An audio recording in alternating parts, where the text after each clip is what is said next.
Hi, friends. In this series of videos, I'm going to share some of the work I do with a very, very special school district, the Beaufort Delta. This school district is near and dear to my heart. I've been working with them for just about 4 years now. Dear friends, colleagues, and the work is thorough. And as you can see, the Beaufort Delta is in a unique setting. It's one of Canada's most northerly school districts. And schools are very much spread across the Beaufort Delta. Regionally, a lot of them are fly-in only. Some of the schools are quite small. They serve small towns, small villages, small populations.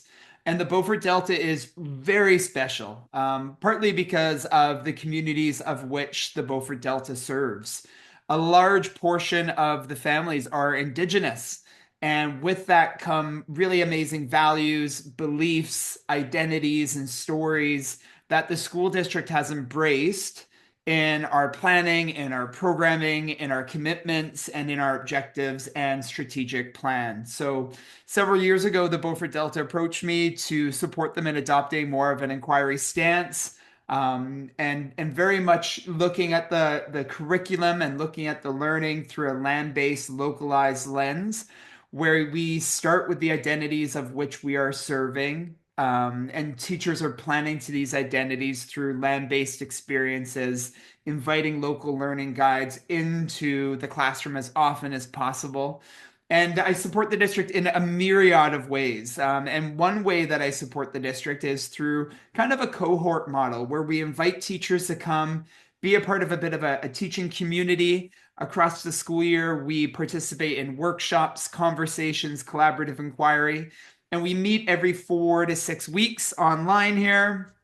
And at the end of the year, we engage in what we call a celebration of learning, a share out, where teachers from the Beaufort Delta who have been a part of these cohorts come together virtually and they share a little snippet of their learning journey. And every year, these shareouts are a highlight, the honesty, openness, reflection, vulnerability, and impact of these teachers thinking and planning on student learning, but also on their own learning.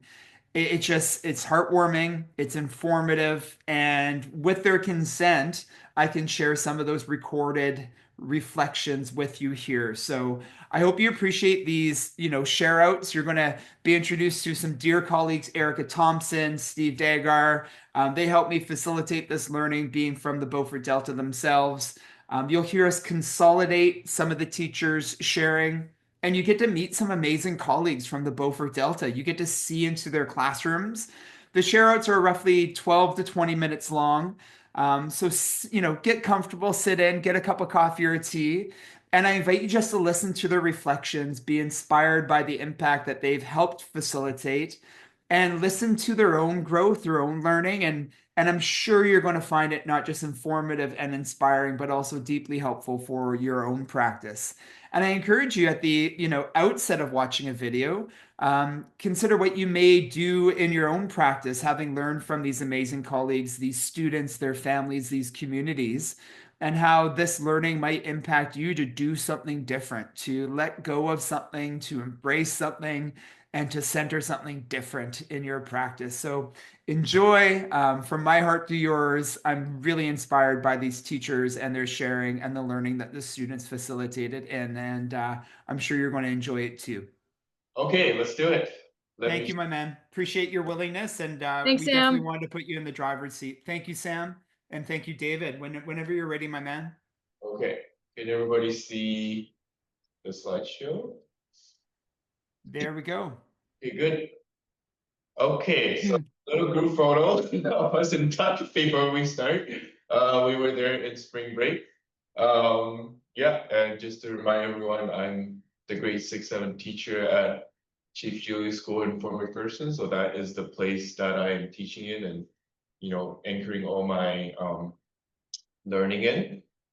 So I thought for this year out, I would focus on a lot of the things that I'm sure you guys have seen before, right? Lots of this climate change science unit that I've been talking about. And I thought it would be great if I could just walk everybody from the start to the end of the entire unit that we've been working on, which did take a lot longer than I thought it would, but I think that's just the nature of these kind of things, is that, like so many people have said earlier, it's just you have to keep changing and adapting and as you go along and just kind of go with it. So we'll start with the provocations.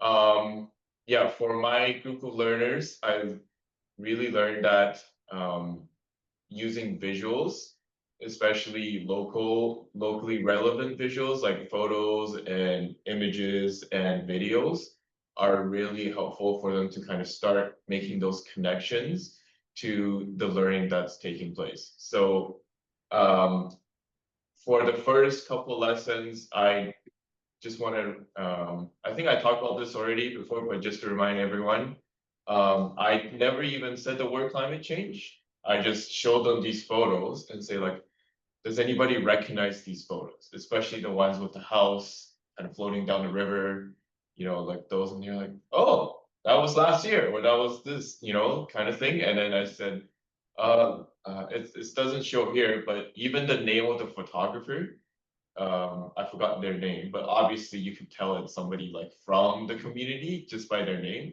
And I would ask, like, does anybody know this photographer? Are you related to them? Blah blah blah, those kind of things. Um, and at that time, it was back in around, I think, January and February, and there was the huge LA fires going on in the news. Everybody's talking about it, right? So then me and Elaine thought, you know what the hey, let's just incorporate that into our climate change provocations as well, just to spark that curiosity and engagement, because that's all they talk about, and that's what all the news outlets are talking about. So that's what we use for kind of sparking that initial interest, and as well as creating access points for everybody in my class, because it's a wide range of abilities and learners in my class.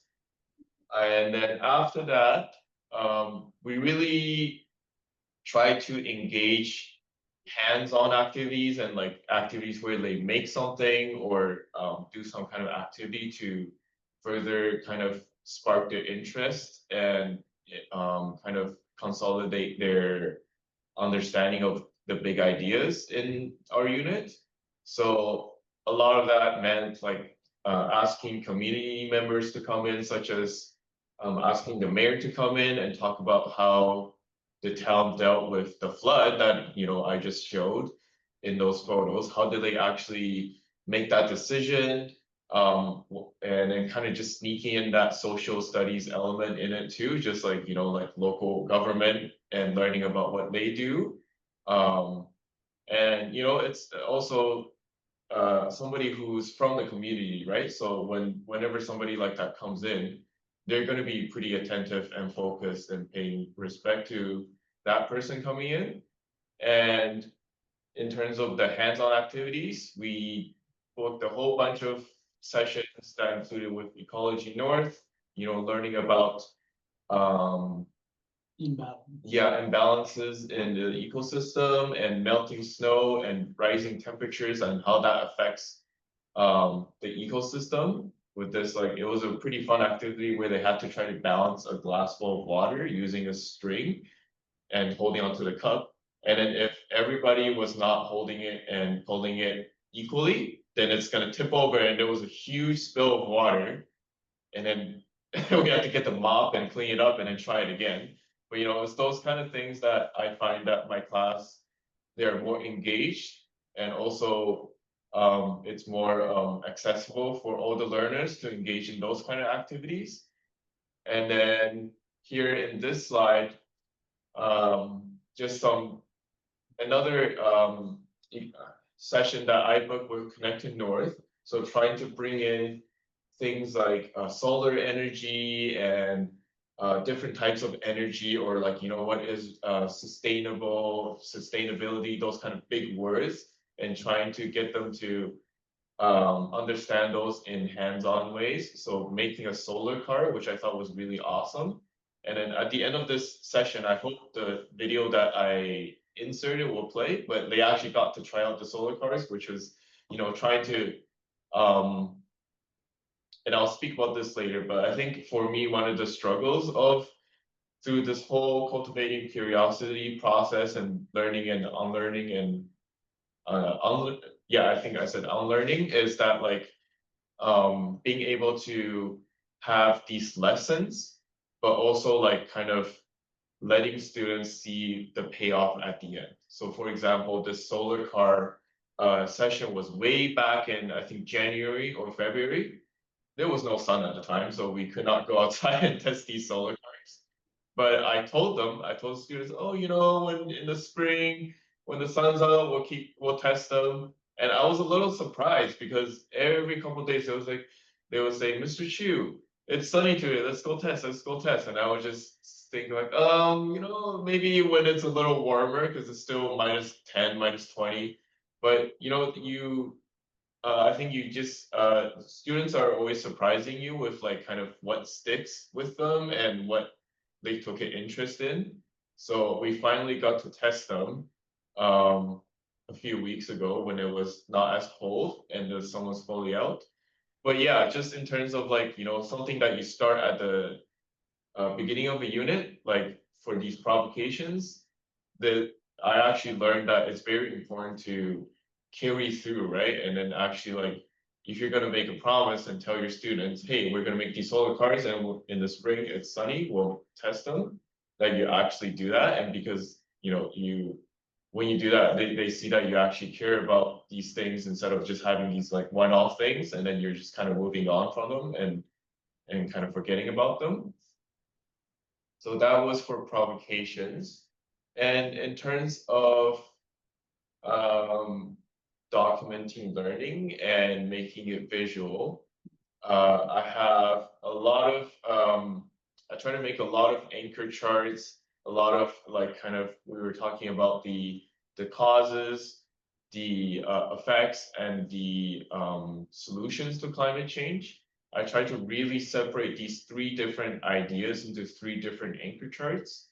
And even before all the sessions that took place, so if we look at making these solar cars, or the Ecology North session, or even inviting community members to come in, every time before those things happen, I will ask the students, okay, this is what's going to happen tomorrow. Let's kind of brainstorm our questions for solar cars. Like, what do you know about solar energy? Like, what do you know about how cars work? So looking at what they already know, and then also like asking them, you know, these are key people who are coming in. So what are some questions you want to ask them? And then we'll put those questions on sticky notes and have it ready for when the speaker comes in or the session starts. And then to kind of like making that learning more continuous and more enriching by being able to ask those questions during the sessions.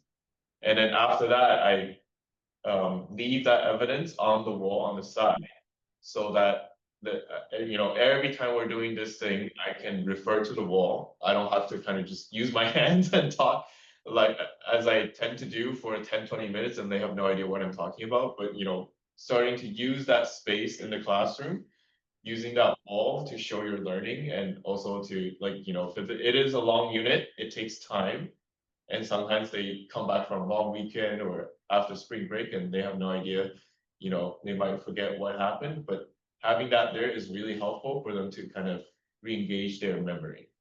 So here is just another picture of our final learning wall of the entire climate change unit. I just wanted to show our connections to art and kind of ADSD as well with making these globes out of paper mache. So paper mache was used to make that, and it was a huge mess. And I learned a lot from doing that of like how to set it up, you know, what I could do next time to not make it as much of a mess. And there was glue everywhere I had to clean, but you know, it was they were engaged and they have fun and it's something that sticks in their memory, right? And that's what you want to see. So here's all the pieces that I was talking about in terms of their questions that they ask and their learnings from those speakers that came in. And then the reflection piece at the end, which I have a few pictures of after.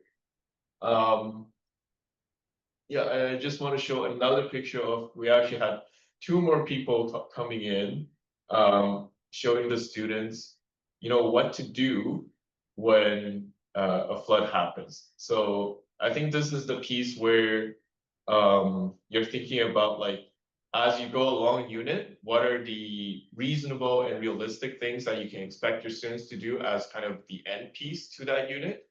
And instead of because the my original idea was for them to do a research project that talked about all the solutions to climate change. And then I realized, you know what, that is way too much.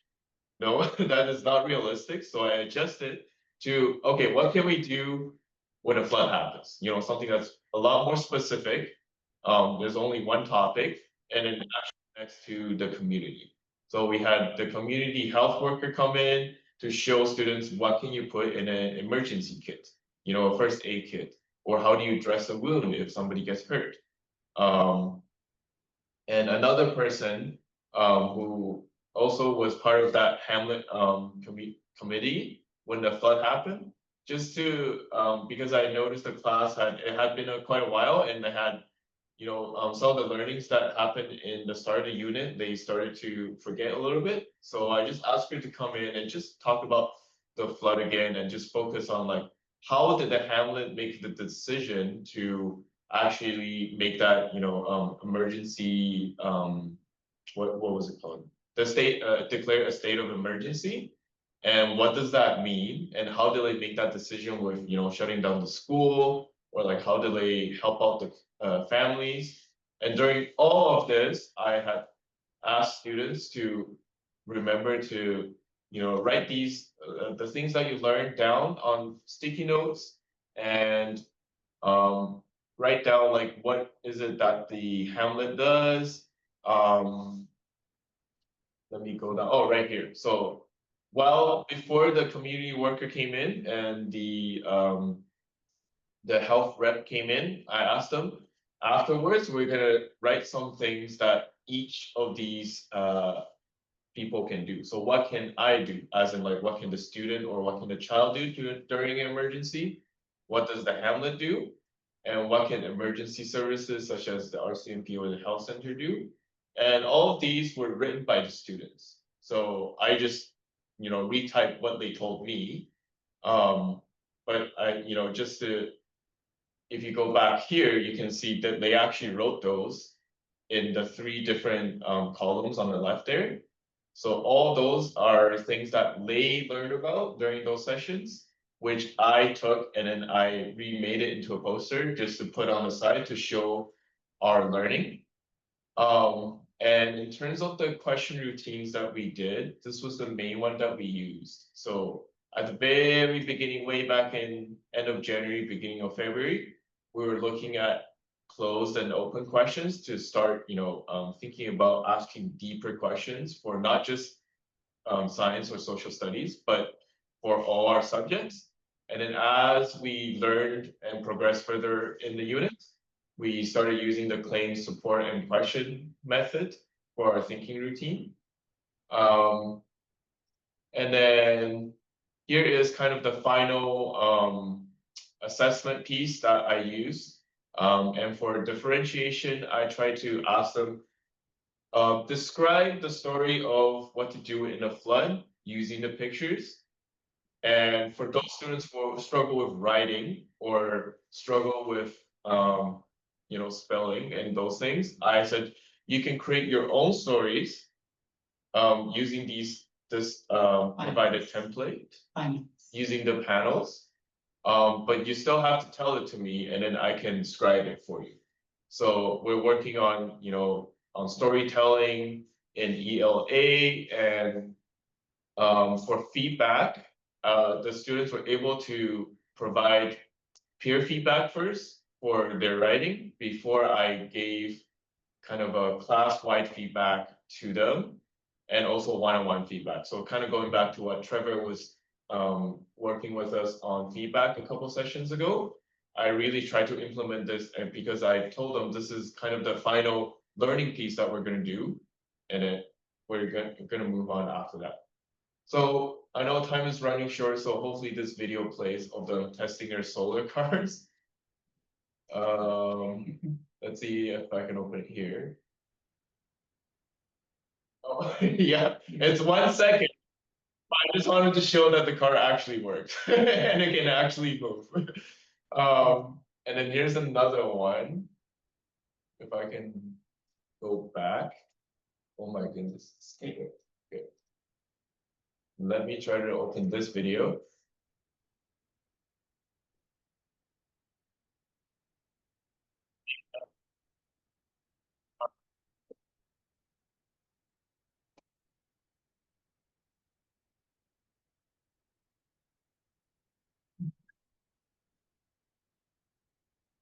All right, there you go. So, some final thoughts. Some things that I'm gonna start doing. I think I already talked about this at the start of the session, but just learning to have a lot more visual evidence of learning on that wall is so super helpful. It might take more work in the beginning, but as you go along that unit, it's so much less work for you just to, being able to refer to that and also being more consistent and building routines. So I think this is different for every group that you're teaching, but for my group that I found, maybe a little bit took a while longer than I would have liked, but they really need that routine. They really need that consistency for you to be able to teach all these things that you want to do within these learning, units and lessons. And some things that will continue, obviously, the hands-on activities, connecting learning to the community, and making it authentic. And then the last slide that I had, yeah, just noticing that finding the right type of provocation for your group is really important as you start off the unit. Um, and I added this just today because I was thinking about the feedback thing.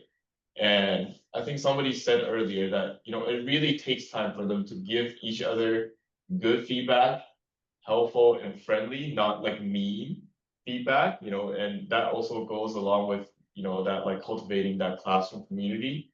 So a lot of these things, basically, they take time. So don't be afraid to like, if the first time it fails, try again, because they don't happen right away.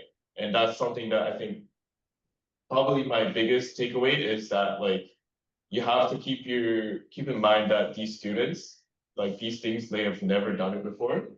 So, it's okay if you mess up the first time that you try it. And that's it. Thank you, David. Round of applause, my friends. Yay, yay, yay. Thank you, David. Appreciate you.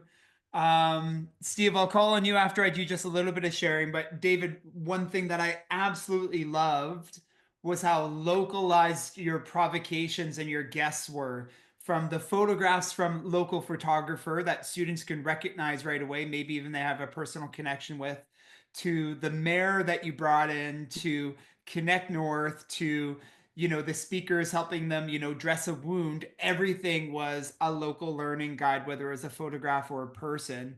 And as we know, when students have that rich connection to the things that you're bringing in, they see you as honoring them. Like, it's not just high interest, there's this honoring of culture and people in place. So that really stood out to me. And that was actually woven throughout the whole sharing. It wasn't just something at the start, it was throughout everything. So kudos to you, David, in terms of really localizing your planning as often as you demonstrated in your sharing.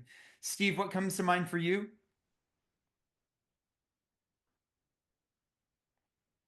Keep things local. You stole the Hey, look thunder at right out that. of my. Look I at mean, that. I we talk about this with teachers all the times. Is like local to global, make it relevant to them. And David, you did such a wonderful job at making learning relevant to your learners. So, I mean, I know we're at 10:50, so I'm not gonna, or 11:50, so I'm not gonna go much further than that. But I do really want to echo what Trevor said, because that, like, I was underlining that. I was like a million exclamation points. So very, very, very cool to see that in action, David. Well done. Yeah. Sorry, I stole your thunder, No, Steve. I have the good it's good. It's fortune of good to layer that. It's facilitating and good going first. to Yeah. compound the important stuff, and that was It huge. is. It is. Well, and in terms of like an overarching consolidation, friends, one thing David modeled, but each and every one of you modeled today was things like giving it a go, giving it a crack. You know, we never have it perfectly figured out. We try it, we take notice, we take stock, we revisit it. These are routines, and we're trying to create a community of learners both for our students and for ourselves. So David, you exemplified that in your, vulnerability, your honesty, your sharing, your noticings. And Erica, I think we're all just so overarchingly pleased with the quality of the reflections here today, right? It's not the thing that you package together, my friends. It's not the slide deck. It's your discourse, your thinking, your reflections, Erica. Wouldn't you agree? Absolutely. I wrote a little note for you in the chat that I will drop when it's time to go. But really looking forward also into tomorrow. We have a little bit more time at the end tomorrow, so that consolidation of kind of the network in general and the ability to sort of tune into each other will be there. And just really thank you for what you brought into it today. It's beautiful.